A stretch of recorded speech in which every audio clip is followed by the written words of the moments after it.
കോൺഗ്രസിനെ UDF-നെ സംബന്ധിച്ചിടത്തോളം വലിയ വെല്ലുവിളിയാണ് ആഗോള അയ്യപ്പ സംഗമത്തിന്റെ കാര്യത്തിൽ എന്ത് നിലപാട് സ്വീകരിക്കുമെന്നത്. എന്തായാലും ഇന്ന് 10:15 UDF-ന്റെ കോൺഗ്രസിന്റെ നിലപാട് പ്രതിപക്ഷ നേതാവ് വി ഡി സതീശൻ പ്രഖ്യാപിക്കും. സഹകരിക്കേണ്ടതില്ല എന്ന ഒരു അഭിപ്രായമാണ് UDF-ൽ ഇപ്പോൾ ശക്തമായി ഉയരുന്നത്. തീരുമാനം എന്തായാലും 10:15 അറിയാം. തീരുമാനം പ്രഖ്യാപിക്കുന്നതിന് മുമ്പ് സമുദായ സംഘടനകളുമായും ആശയവിനിമയം നടത്തും. NSS SNDP നേതൃത്വത്തെ ദേവസ്വം പ്രസിഡന്റ് നേരിൽ കാണും. KR സാജു ഏറ്റവും പുതിയ വിവരങ്ങൾ നൽകും. സാജു, ഇന്നലെ രാത്രിയോടുകൂടി ഈ അയ്യപ്പ സംഗമത്തിന്റെ കാര്യത്തിൽ എങ്ങനെ പോകണമെന്ന കാര്യത്തിൽ ഒരു ധാരണയിലേക്ക് UDF-ഉം കോൺഗ്രസും എത്തിയതായാണ് നമ്മൾ മനസ്സിലാക്കുന്നത്. ഇന്നിപ്പോൾ ഇനി 10:15 ഏതൊക്കെ സാമുദായിക സംഘടനാ നേതാക്കളെയാണ് കാണാനോ സംസാരിക്കാനോ ഒക്കെ ഉള്ളത്? ഓൾറെഡി അക്കാര്യത്തിൽ ഒരു ഡിസിഷൻ എടുത്തു കഴിഞ്ഞു. അതെന്തായിരിക്കും സാജു? ഏതാണ്ട് സൈഫുദ്ദീൻ സൂചിപ്പിച്ചതുപോലെ തന്നെ ഒരു തീരുമാനത്തിലേക്ക് UDF നേതൃത്വം എത്തിച്ചേർന്നിട്ടുണ്ട്. അത് ആഗോള അയ്യപ്പ സംഗമത്തിൽ പങ്കെടുക്കേണ്ടതില്ല എന്നാണ് നമുക്ക് ലഭിക്കുന്ന വിവരങ്ങൾ. അതിനായി സർക്കാരിന് മുന്നിൽ ചില ഉപാധികൾ കൂടി വെച്ചുകൊണ്ടായിരിക്കും UDF അതിൽ നിന്നും വിട്ടുനിൽക്കാനുള്ള തീരുമാനം പ്രഖ്യാപിക്കുക. അതിൽ ഏറ്റവും പ്രധാനപ്പെട്ടത് നമ്മൾ മനസ്സിലാക്കുന്നത് ശബരിമല സ്ത്രീ പ്രവേശനവുമായി ബന്ധപ്പെട്ട് നേരത്തെ UDF സർക്കാർ എടുത്ത നിലപാടിന് വിഭിന്നമായ സത്യവാങ്മൂലമായിരുന്നു ഇടതുപക്ഷ ജനാധിപത്യ മുന്നണിയുടെ സർക്കാർ സുപ്രീം കോടതിയിൽ സമർപ്പിച്ചിരുന്നത്. അത് തിരുത്തുകയും അതിൽ മാപ്പ് പറയുകയും വേണം. ഒപ്പം തന്നെ ശബരിമലയിലെ സ്ത്രീ പ്രവേശനവുമായി ബന്ധപ്പെട്ട് വിശ്വാസികളുടെ വികാരത്തിന് വിരുദ്ധമായി എടുത്ത നിലപാടുകളിൽ നിന്നെല്ലാം സംസ്ഥാന സർക്കാർ മാപ്പ് പറഞ്ഞ് പിൻവാങ്ങണം. അങ്ങനെ പരസ്യമായി ചെയ്തു കഴിഞ്ഞാൽ സഹകരിക്കാം എന്ന രീതിയിൽ പറഞ്ഞുകൊണ്ട് ഇപ്പോൾ ഈ പരിപാടിയിൽ നിന്നും വിട്ടുനിൽക്കുക എന്നതാണ് യഥാർത്ഥത്തിൽ സംഭവിക്കാൻ പോകുക. അത്തരം ഒരു നയപരമായ പ്രഖ്യാപനമായിരിക്കും UDF നേതൃത്വം നടത്തുക. അല്ലാതെ ഞങ്ങൾ ഈ പരിപാടി രാഷ്ട്രീയ പ്രേരിതമായതിനാൽ പൂർണ്ണമായും ബഹിഷ്കരിക്കും എന്ന നിലയിൽ ഒരു പ്രഖ്യാപനത്തിലേക്ക് പോകില്ല എന്നാണ് നമുക്ക് ലഭിക്കുന്ന വിവരം. കൃത്യമായി അതിനെ ഒന്ന് ചുരുക്കി പറഞ്ഞാൽ, ബഹിഷ്കരിക്കുമോ എന്ന് ചോദിച്ചാൽ ബഹിഷ്കരിച്ചു എന്ന് പ്രഖ്യാപിക്കില്ല, സഹകരിക്കുമോ എന്ന് ചോദിച്ചാൽ സഹകരിക്കില്ല എന്നതായിരിക്കും UDF തീരുമാനം എന്നതാണ് ഇതുവരെയുള്ള ചർച്ചകളിൽ നിന്നും നമുക്ക് മനസ്സിലാക്കാൻ കഴിഞ്ഞിട്ടുള്ളത്. 10:15 പ്രതിപക്ഷ നേതാവും അതുപോലെ തന്നെ UDF കൺവീനർ അടൂർ പ്രകാശും സംയുക്തമായ ഒരു വാർത്താ സമ്മേളനം വിളിച്ചിട്ടുണ്ട്. ആ വാർത്താ സമ്മേളനത്തിൽ പ്രഖ്യാപിക്കും. അതിനിടയിൽ തന്നെ ഇന്നലെ ചേർന്ന UDF യോഗത്തിൽ സമുദായ സംഘടനകളുമായുള്ള ആശയവിനിമയം നടക്കണം എന്ന കാര്യത്തിൽ ഒരു ഏകദേശ രൂപമായിട്ടുണ്ട്. അത് സംബന്ധിച്ച ആശയവിനിമയങ്ങൾ ഇന്നലെ രാത്രിയും ഇന്ന് രാവിലെയുമൊക്കെയായി ടെലഫോണിൽ നടന്നിട്ടുണ്ട്. പ്രധാനമായും NSS SNDP നേതാക്കളൊക്കെയുമായുള്ള ആശയവിനിമയങ്ങളൊക്കെയാണ് UDF നേതൃത്വം ഉദ്ദേശിക്കുന്നത്. കാരണം മുസ്ലിം ലീഗ് അടക്കമുള്ളവർക്ക് ഇക്കാര്യത്തിൽ UDF-ന്റെ മുഴുവൻ കൂടിയാലോചനകളുടെ അടിസ്ഥാനത്തിൽ ഒരു തീരുമാനം എടുക്കുക എന്നിടത്തേക്കായിരുന്നു അവരുടെയൊക്കെ അഭിപ്രായം ഉണ്ടായിരുന്നത്. ഏതായാലും സംസ്ഥാന സർക്കാർ ഇപ്പോൾ നടത്തുന്ന നീക്കം രാഷ്ട്രീയ പ്രേരിതമാണ് എന്ന കാര്യത്തിൽ യാതൊരു വിധത്തിലുള്ള സംശയങ്ങളും തെരഞ്ഞെടുപ്പും വോട്ടും മുന്നിൽ കണ്ടുകൊണ്ടുള്ള നീക്കമാണ് ഈ അയ്യപ്പ സംഗമം എന്ന് നേരത്തെ തന്നെ UDF-ഉം കോൺഗ്രസ് നേതാക്കളും ഒരു വാദമായി മുന്നോട്ട് വെക്കുന്നുണ്ട്.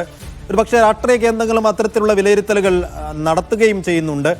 പക്ഷേ CPM-നെ സംബന്ധിച്ചിടത്തോളം അതൊരു സ്മാർട്ട് മൂവാണ്. അവിടെ ശരിക്കും UDF-ഉം കോൺഗ്രസും പെട്ടുപോയിട്ടുണ്ടോ എന്ന് വെച്ചാൽ ഈ സാമുദായിക സംഘടനകൾ NSS-ഉം SNDP-യും ഇപ്പോൾ KPMS-ഉം ഒക്കെ അതിന് പിന്തുണയും പ്രഖ്യാപിച്ചതോടുകൂടി കോൺഗ്രസ് ശരിക്കും വെട്ടിലാവുകയാണോ ചെയ്ത് അനുകൂലിക്കുകയോ പ്രതികൂലിക്കുകയോ ചെയ്യാൻ പറ്റാത്തൊരവസ്ഥയിലേക്ക് കോൺഗ്രസും UDF-ഉം എത്തുകയാണ് ഉണ്ടായത്. ഇതിപ്പോൾ സാജു നേരത്തെ പറഞ്ഞതുപോലെ പൂർണ്ണമായും ബഹിഷ്കരിക്കുക വേണ്ട, എന്നാൽ പൂർണ്ണമായി സഹകരിക്കുകയും വേണ്ട എന്ന ഒരു ലൈനിൽ എത്ര കണ്ട് മുന്നോട്ട് പോകാൻ കഴിയും കോൺഗ്രസിനും UDF-നും? അതിന് കോൺഗ്രസ് ചില വ്യക്തമായ ധാരണകൾ ഉണ്ടാക്കിയിട്ടുണ്ട് എന്നാണ് നമ്മൾ മനസ്സിലാക്കുന്നത്. അതിൽ ഏറ്റവും പ്രധാനപ്പെട്ടത് സംസ്ഥാന സർക്കാർ ഇപ്പോൾ നടത്തിയിരിക്കുന്ന നീക്കം ചില രാഷ്ട്രീയ ലക്ഷ്യങ്ങളോട് കൂടിയുള്ളതാണ്.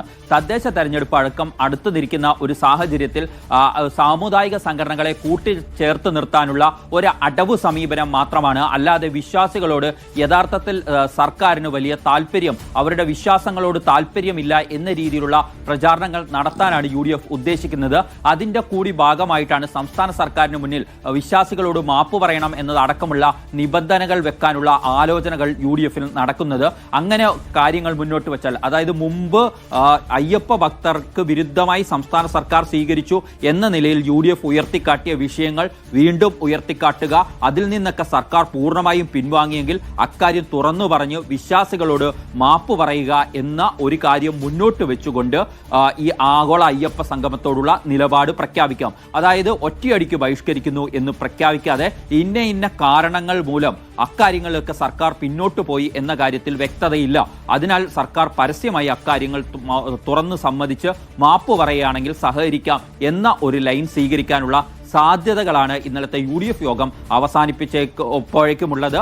മറ്റ് കൂടിയാലോചനകൾ നടത്തി അന്തിമമായ തീരുമാനം എടുക്കാനായി VD സതീശനെയും അടൂർ പ്രകാശിനെയുമാണ് ഇന്നലെ യോഗം ചുമതലപ്പെടുത്തിയത്. അതിന്റെ കൂടി അടിസ്ഥാനത്തിലാണ് അവരുടെ വാർത്താ സമ്മേളനം. സ്വാഭാവികമായും നേരത്തെ സൈഫുദ്ദീൻ സൂചിപ്പിച്ചതുപോലെ NSSഉം SNDPയും KPMSഉം ഒക്കെ അടക്കമുള്ള സാമുദായിക സംഘടനകൾ സംസ്ഥാന സർക്കാരിന്റെ നീക്കത്തിനൊപ്പം അണിനിരക്കുന്ന ഒരു സാഹചര്യത്തിൽ ഒറ്റയടിക്ക് ബഹിഷ്കരിക്കുക എന്ന പ്രഖ്യാപനം നടത്തിയാൽ അത് വലിയ രീതിയിലുള്ള തിരിച്ചടി ഉണ്ടാക്കുമെന്ന ആശങ്ക UDFിലെ നിലപാടെടുക്കുന്നതിന്റെ ഭാഗമായി സാമുദായിക സംഘടനാ നേതാക്കളുമായൊക്കെ കോൺഗ്രസ് നേതാക്കളോ UDF നേതൃത്വമോ ഒക്കെ സംസാരിച്ചിട്ടുണ്ടോ ശരിക്കും സാജു?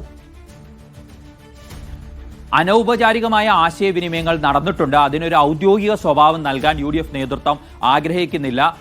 എന്തുകൊണ്ട് UDF ഇത്തരത്തിൽ ഒരു തീരുമാനം എടുക്കുന്നു എന്ന് അവരുമായി അനൗപചാരികമായി ആശയവിനിമയം നടത്തിയ ശേഷം മാത്രം പ്രഖ്യാപിക്കാം. കാരണം അതിനെതിരെ സാമുദായിക സംഘടനകൾ ഒന്നടങ്കം രംഗത്ത് വന്നാൽ അത് വിശ്വാസികൾ UDF എടുത്ത നിലപാടിൽ തെറ്റിദ്ധരിക്കുന്നതിന് ഇടയാക്കുമെന്ന ആശങ്ക UDF നേതൃത്വത്തിനുണ്ട്. അതുകൊണ്ട് ഒരു കരുതലോടുകൂടി മാത്രം ഈ വിഷയത്തെ സമീപിക്കുക എന്ന ലൈനാണ് ഇപ്പോൾ കോൺഗ്രസും UDFും സ്വീകരിച്ചിരിക്കുന്നത്. ഏതായാലും ഇന്ന് ഇത് സംബന്ധിച്ച പ്രഖ്യാപനം ഉണ്ടാവും. ഇന്ന് രാവിലെ 10:15 വാർത്താ സമ്മേളനം വിളിച്ചിരിക്കുന്നത്. അപ്പോൾ നമുക്ക് ഇപ്പോൾ ലഭിക്കുന്ന വിവരങ്ങൾ പ്രകാരം ഒറ്റയടിക്ക് ബഹിഷ്കരിക്കുന്നു എന്ന പ്രഖ്യാപനം നടത്താതെ സർക്കാരിന് മുന്നിൽ ചില നിബന്ധനകൾ വെച്ച് മുന്നോട്ട് പോകുക എന്ന ഒരു അടവ് സമീപനം UDF എടുക്കാനുള്ള സാധ്യതകൾ കൂടുതലാണ്. ഒരു കാര്യം ഉറപ്പാണ്, ഈ നിലയ്ക്ക് സഹകരിക്കേണ്ടതില്ല എന്ന തീരുമാനത്തിൽ തന്നെ ഇപ്പോൾ UDF നേതൃത്വം എത്തിച്ചേർന്നിട്ടുമുണ്ട്. സൈഫുദ്ദീൻ, ശരി, എന്തായാലും ആഗോള അയ്യപ്പ സംഗമത്തിന്റെ കാര്യത്തിൽ കോൺഗ്രസിന് UDF നേതൃത്വത്തെ സംബന്ധിച്ചിടത്തോളം കരുതലോടുകൂടി നീങ്ങുക എന്നത് മാത്രമാണ് കരണീയം. കാരണം വേഗത്തിൽ ബ്ലാങ്കായി ഒരു തീരുമാനമെടുക്കാൻ കഴിയില്ല എന്നുള്ളത് UDFന് മുന്നിൽ ഏറ്റവും വലിയ പ്രതിസന്ധിയാണ്. പെട്ടെന്ന് ബ്ലാങ്കായി ബഹിഷ്കരിക്കാനും കഴിയില്ല. അതിനോട് സഹകരിച്ചു കഴിഞ്ഞാൽ അത് രാഷ്ട്രീയമായി LDFനും CPMനും അതൊരു മൈലേജ് ഉണ്ടാക്കും എന്നൊരു ബോധ്യവുമുണ്ട്. ആ നിലക്ക് വളരെ കരുതലോടുകൂടി നീങ്ങാൻ തന്നെയായിരിക്കും തീരുമാനം. അതിൻ്റെ ഒരു സൂചനയാണ് ഇപ്പോൾ KR സാജു നൽകിയത്. എന്തായാലും 10:15 വരെ നമുക്ക് കാത്തു നിൽക്കാം. എന്തായിരിക്കും കോൺഗ്രസിൻ്റെ UDFിൻ്റെ ലൈനും നിലപാടും VD സതീശൻ പ്രഖ്യാപിക്കാൻ പോവുകയെന്ന് കാത്തിരുന്നു കാണാം. ഇനി